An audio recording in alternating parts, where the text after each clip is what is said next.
എല്ലാവർക്കും നമസ്കാരം. ഞാൻ സരിതാ മഹേശ്വരൻ. ഇന്ന് ശ്രീകൃഷ്ണവിലാസ മഹാകാവ്യത്തിന്റെ 7ാമത്തെ സർഗത്തിലെ 11ഉം 12ഉം ശ്ലോകങ്ങളാണ് നമ്മൾ പഠിക്കാൻ പോണത്. ഈ ശ്ലോകങ്ങളിലൊക്കെ വസന്തമാലിക വൃത്തം തന്നെയാണുള്ളത്. ആവർത്തിച്ച് പറഞ്ഞിട്ടില്ലെങ്കിലും അത് വ്യത്യാസം വരുമ്പോൾ നമുക്ക് എന്തായാലും വായിച്ചാൽ ചൊല്ലിയാൽ മനസ്സിലാക്കാൻ പറ്റും. ഇവിടെ ശ്രീകൃഷ്ണന്റെ കാമകേളികളെ പറ്റിയിട്ടൊക്കെ തന്നെയാണ് വർണ്ണിക്കുന്നത്. നമുക്ക് ആദ്യം 11ാമത്തെ ശ്ലോകം ചൊല്ലാം. നിഹിതാനി മുരാരിണാ ശരീരേ നഖദന്തവ്രണമണ്ഡലാനി ദൃഷ്ട്വാ വനിതാ ബഹുമേനിരേ ന കിഞ്ചിജ്വലദപ്യാഭരണം മണിപ്രഭാഭി. ആദ്യം പദച്ഛേദം പറയാം. നിഹിതാനി മുരാരിണാ ശരീരേ നഖദന്തവ്രണമണ്ഡലാനി ദൃഷ്ട്വാ വനിതാ ബഹുമേനിരേ ന കിഞ്ചിത് ജ്വലത് അഭി ആഭരണം മണിപ്രഭാഭി. മുരാരി ശ്രീകൃഷ്ണൻ ഈ ഗോപസ്ത്രീകളുടെ ശരീരത്തിൽ ഉണ്ടാക്കിയതായ വ്രണങ്ങൾ അത് കണ്ടിട്ട് എന്താ ഗോപസ്ത്രീകൾ വിചാരിച്ചത് എന്ന് പറയാണ്. വനിതാഹ, വനിതകൾ എന്ന് പറഞ്ഞാൽ തരുണിമാർ, ഗോപസ്ത്രീകൾ. മുരാരിണാ ശരീരേ, മുരാരിയാൽ അവരുടെ ശരീരത്തിൽ എന്താണ് ചെയ്തത്? നഖദന്തവ്രണമണ്ഡലാനി, നിഹിതാനി നഖദന്തവ്രണമണ്ഡലാനി ദൃഷ്ട്വ. അതായത് ശരീരത്തിന്റെ വിവിധ ഭാഗങ്ങളില്, കഴുത്തിലും ചുണ്ടിലും നെറ്റിയിലും കവിളിലും ഒക്കെ അവിടെയൊക്കെ ഉണ്ടായതായ, അവിടെയൊക്കെ മുരാരിയാൽ ഉണ്ടാക്കപ്പെട്ടതായ, അതാണ് മുരാരിണാ നിഹിതാനി, മുരാരിയാൽ ഉണ്ടാക്കപ്പെട്ടതായ ചില പാടുകൾ, അതാണ് നഖ ദന്ത വ്രണമണ്ഡലാനി. ഒന്നോ രണ്ടോ ഒന്നുമല്ല, മണ്ഡലം എന്ന് പറഞ്ഞാൽ കൂട്ടം. എന്തിന്റെ കൂട്ടമായിരുന്നു? നഖ വ്രണമണ്ഡലാനി, ദന്തവ്രണമണ്ഡലാനി. നഖം കൊണ്ട് കോറിയ പാടുകള്, അതുപോലെ പല്ലുകൊണ്ട് കോറിയ പാടുകള്, അതൊക്കെ ഈ ഗോപസ്ത്രീകളുടെ ശരീരത്തില് ഉണ്ടായിരുന്നു. അതൊക്കെ കണ്ടിട്ട് തന്നെ തത് സർവം ദൃഷ്ടുവ, ഈ ഗോപസ്ത്രീകള് അവരുടെ ശരീരത്തില് ഭഗവാന്റെ രതികേളികൾ കൊണ്ടുണ്ടായതായ പാടുകൾ കണ്ടിട്ട് അവരെന്താണ് വിചാരിച്ചത് എന്നാണെങ്കിൽ, മണിപ്രഭാഭി ജ്വലത് കിഞ്ചിത് ആഭരണം. മണിപ്രഭാഭി, അവരുടെ ശരീരത്തിൽ ധാരാളം ആഭരണങ്ങളുണ്ട്. പൊതുവെ കഴുത്തിലും കാതിലും കയ്യിലും കാലിലുമൊക്കെ അരക്കെട്ടിലും അരഞ്ഞാണോ ഒക്കെ ധാരാളം ധരിക്കുന്നവരായിട്ടുള്ള സ്ത്രീകളാണ് ഗോപസ്ത്രീകള്. അവരുടെ ശരീരത്തിൽ ധാരാളം ആഭരണങ്ങളുണ്ട്. എങ്ങനെയുള്ള ആഭരണങ്ങളാണ് എങ്കിൽ, മണിപ്രഭാഭി, മണീനാം പ്രഭാഭി, മണികളുടെ ശോഭയാൽ ധാരാളം മുത്തും പവിഴവും രത്നവും ഒക്കെ വച്ചിട്ടുള്ള ആഭരണങ്ങളാണ്. അപ്പൊ അവയുടെ ശോഭ കൊണ്ട് ജ്വലത്, ജ്വലിക്കുന്നതായിട്ടുള്ള കിഞ്ചിത് ആഭരണം, ചില ആഭരണങ്ങളെ പോലും ന ബഹുമേനിരേ, വേണ്ടുവോളം ബഹുമാനിച്ചില്ല. അതായത് ആഭരണങ്ങളെ ഒന്നും അംഗീകരിച്ചെന്നെ ഇല്ല. ശ്രീകൃഷ്ണൻ അവരുടെ ശരീരത്തിൽ ഉണ്ടാക്കിയതായ പാടുകൾക്കാണ് അതിലധികം ബഹുമാനം കിട്ടിയത്. അല്ലെങ്കിൽ ആ പാടുകൾ കൊണ്ട് അവർക്ക് എന്തൊരു സൗന്ദര്യമാണോ ഉണ്ടായിരുന്നത്, അത്രയ്ക്ക് സൗന്ദര്യം ആഭരണങ്ങൾക്ക് കൊടുക്കാൻ കഴിഞ്ഞില്ല എന്നാണ് ഉദ്ദേശിക്കുന്നത്. ആഭരണങ്ങൾ എന്ന് പറഞ്ഞാൽ അലങ്കാരങ്ങളാണല്ലോ. അലങ്കാരങ്ങൾ ഇടുന്നത് എന്തിനാണ്? ശരീരത്തെ ഓരോരോ ഭാഗങ്ങളിലെ ഓരോ അലങ്കാരങ്ങൾ, ഓരോ ആഭരണങ്ങൾ ഇടുന്നത് അതതിന്റെ സൗന്ദര്യം വർദ്ധിപ്പിക്കാനാണ്. ഇപ്പൊ കണ്ണെഴുതുന്നത് കണ്ണിന്റെ സൗന്ദര്യം വർദ്ധിപ്പിക്കാനാണ്. പൊട്ടു തൊടുന്നത് നെറ്റിയുടെ സൗന്ദര്യം. തദ്വാര മുഖത്തിന്റെ, ശരീരത്തിന്റെ ഒക്കെ സൗന്ദര്യം വർദ്ധിക്കുന്നുണ്ട്.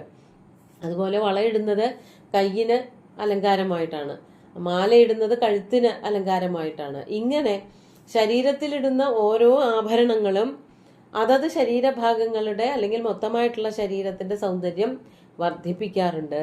പക്ഷേ ഭഗവാൻ നൽകിയതായിട്ടുള്ള അത്ര വലിയതായ ആഭരണങ്ങളോളം, അതായത് ദന്തക്ഷത നഖക്ഷതങ്ങളോളം ഒന്നും സൗന്ദര്യം കൊടുക്കാൻ മറ്റൊരാഭരണങ്ങൾക്കും സാധിച്ചില്ല. അതുകൊണ്ട് തന്നെ ഗോപസ്ത്രീകള് മറ്റ് ആഭരണങ്ങളെ ഉപേക്ഷിച്ചു. യഥാർത്ഥത്തില് രതികേളികളില് ആഭരണങ്ങളൊക്കെ ഉപേക്ഷിക്കുക പതിവാണ്, അതുകൊണ്ട് ഉപേക്ഷിച്ചതാവാം. പക്ഷേ കവി തന്റെ ഭാവനയിൽ കണ്ടുകൊണ്ട് പറയാണ്, ശ്രീകൃഷ്ണൻ കൊടുക്കുന്നതായിട്ടുള്ള ഇത്തരത്തിലുള്ള ആഭരണങ്ങൾക്കാണ് ഭംഗി കൂടുതൽ മറ്റാഭരണങ്ങളെക്കാൾ. അതുകൊണ്ട് ഗോപസ്ത്രീകള് ആഭരണങ്ങളെ ബഹുമാനിച്ചില്ല എന്നാണ് ഇവിടെ വളരെ ഭംഗിയായിട്ട് പച്ചയ്ക്കുള്ള രതികേളി വർണ്ണനങ്ങളാണ് നടത്തിക്കൊണ്ടിരിക്കുന്നത്. അപ്പോൾ അതിനേക്കാൾ ആഭരണങ്ങളെക്കാൾ ശോഭാദായിത്വം നഖക്ഷതങ്ങൾക്കും ദന്തക്ഷതങ്ങൾക്കുമായിരുന്നു എന്ന് അർത്ഥം. നമുക്ക് 12ാമത്തെ ശ്ലോകം കൂടി നോക്കാം. സമയസ്ഖലിതോ ഹരിഃ പ്രഭാതേ ഭവനാനി പ്രവിശൻ ഭയേന മന്ദം നിരഭർസ്യത വാമലോചനാഭിർഗുരുകോപസ്ഫുരദോഷ്ഠപല്ലവാഭി. ആദ്യം പദച്ഛേദം പറയാം. സമയസ്ഖലിത ഹരി പ്രഭാതേ ഭവനാനി പ്രവിശൻ ഭയേന മന്ദം നിരഭർസ്യത വാമലോചനാഭി ഗുരുകോപസ്ഫുരദോഷ്ഠപല്ലവാഭി. ആകെ ഒരു പദച്ഛേദേ വരുന്നുള്ളൂ. അക്ഷരങ്ങൾ ഇത്തിരി കടുപ്പുള്ള അക്ഷരങ്ങളാണെങ്കിലും ഒരു സ്ഥലത്ത് മാത്രമേ പദച്ഛേദം ചെയ്യാനുള്ളൂ. അപ്പോൾ ഇവിടെ പറയാണ്, ഹരിയോട്, ശ്രീകൃഷ്ണനോട് ഗോപസ്ത്രീകള് അവരുടെ അടുത്തേക്ക് വരാൻ പറയുന്ന സമയം മിക്കവാറും രാത്രി ആയിരിക്കും, അല്ലെങ്കിൽ ഏകാന്തത്തിലൊക്കെ ആയിരിക്കും. പക്ഷെ ആ സമയത്തൊന്നും അല്ലാതെ വേറെ ഏതെങ്കിലും സമയത്ത് കയറി വരിക, പ്രത്യേകിച്ച് പ്രഭാതത്തിലൊക്കെ. അതാണ് സമയസ്ഖലിത ഹരി. സമയം തെറ്റി വരുന്നവനായ, സമയാത് അത്ര ആഗമിഷ്യതീതി, ഇന്ന സമയത്ത് വരാമെന്ന് പറഞ്ഞിട്ട് ആ സമയത്തല്ലാതെ വേറെ ഏതെങ്കിലും സമയത്ത് കയറി വരിക. അപ്പൊ പിന്നെ കുടുംബത്തെ ആൾക്കാരൊക്കെ ഉണ്ടാവുമല്ലോ. ഭർത്താക്കന്മാരുള്ളവരാണെന്നുണ്ടെങ്കിൽ അവരുണ്ടാവും, കുട്ടികളുള്ളവരാണെങ്കിൽ അവരുണ്ടാവും. അതുമല്ല, കാരണവന്മാരുള്ള സമയത്ത് തെറ്റായ സമയത്ത് കയറി വരുമ്പോൾ അവരൊക്കെ അവിടെ ഉണ്ടാവും. അപ്പോൾ ഈ ഗോപസ്ത്രീകൾക്കൊക്കെ വളരെയധികം പേടിയാവും. അതാണ് പറയണത്, കൃത്യമായിട്ടൊരു സമയം പറഞ്ഞിട്ട് ആ സമയത്ത് വരാതെ മറ്റേതെങ്കിലും സമയത്ത് കയറി വരുന്നവനായിട്ടുള്ള ഹരി. ആ ഹരി ഗോപസ്ത്രീകളാൽ അവിടെ നിന്ന് പറഞ്ഞയക്കപ്പെട്ടു.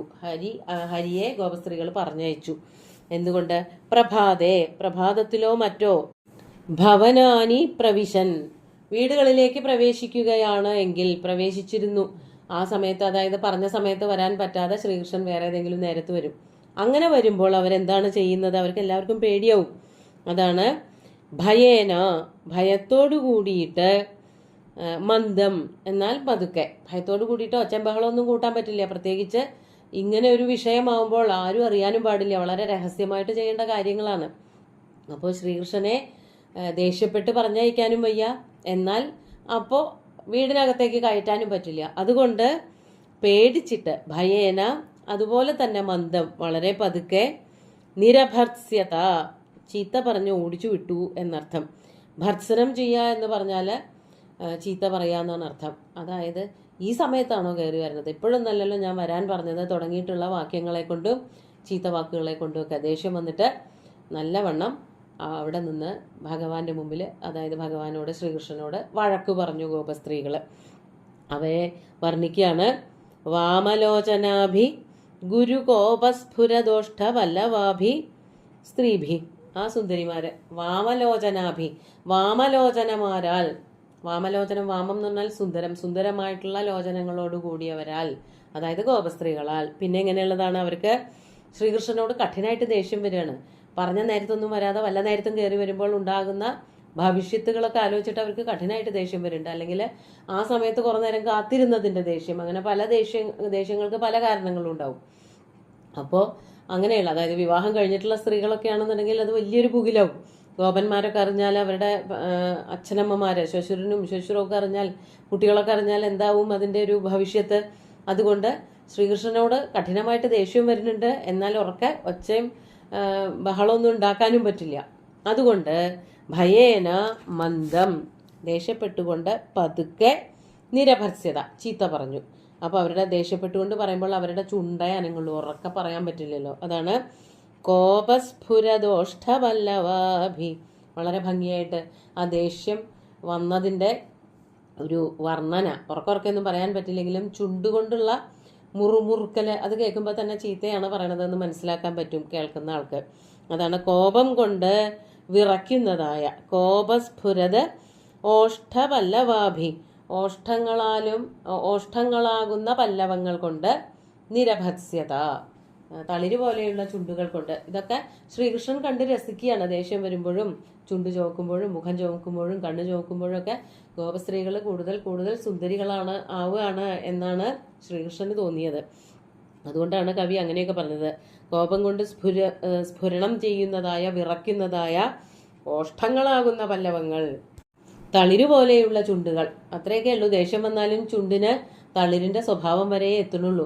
വടിയുടെ സ്വഭാവം ഒന്നും വരുന്നില്ല, അല്ലെങ്കിൽ കൂർത്ത കത്തിയുടെ സ്വഭാവം ഒന്നും വരുത്താൻ പറ്റില്ല. ഗോപസ്ത്രീകളുടെ ചുണ്ടുകൾ അപ്പോഴും സുന്ദരങ്ങളായിട്ട് തന്നെ ഇരുന്നു.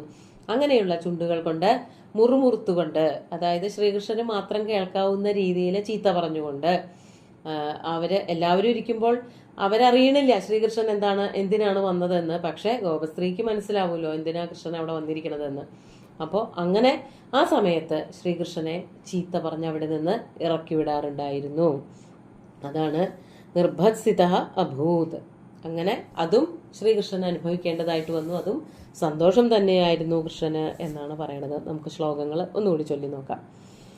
നിഹിതാനി മുരാരിണ ശരീരേ നഖദന്തവ്രണമണ്ഡലാനി ദൃഷ്ട്വാ വനിതാ ബഹുമേനിരേ ന കിഞ്ചിജ്വലദപ്യാഭരണം മണിപ്രഭാഭി സമയസ്ഖലിതോ ഹരിഃ പ്രഭാതേ ഭവനാനി പ്രവിശൻ ഭയേന മന്ദം നിരഭർസ്യത വാമലോചനാഭി ഗുരുഗോപസ്ഫുരദോഷ്ഠപല്ലവാഭി. ദേഷ്യം വന്നതൊക്കെ ഭ എന്നുള്ള അക്ഷരം വെച്ച് തട്ടുന്നുണ്ട് സുകുമാരകവി. അങ്ങനെ ഗോപസ്ത്രീകളുടെ കയ്യിൽ നിന്ന് ചീത്ത കേട്ടിട്ടായാലും സന്തോഷത്തോടു കൂടി നടക്കുന്ന അങ്ങനെയുള്ള ആ കണ്ണൻ നമ്മളെല്ലാവരെയും രക്ഷിക്കട്ടെ എന്ന് പറയാണ്. സുന്ദരമായിട്ടുള്ള 2 ശ്ലോകങ്ങളും ഭഗവാന്റെ കാൽക്കൽ അർപ്പിച്ചുകൊണ്ട്, ഗുരുവായൂരപ്പനെ സാഷ്ടാംഗം നമസ്കരിച്ചുകൊണ്ട് എല്ലാവർക്കും ശുഭദിനം നേർന്നു നിർത്തട്ടെ. നന്ദി.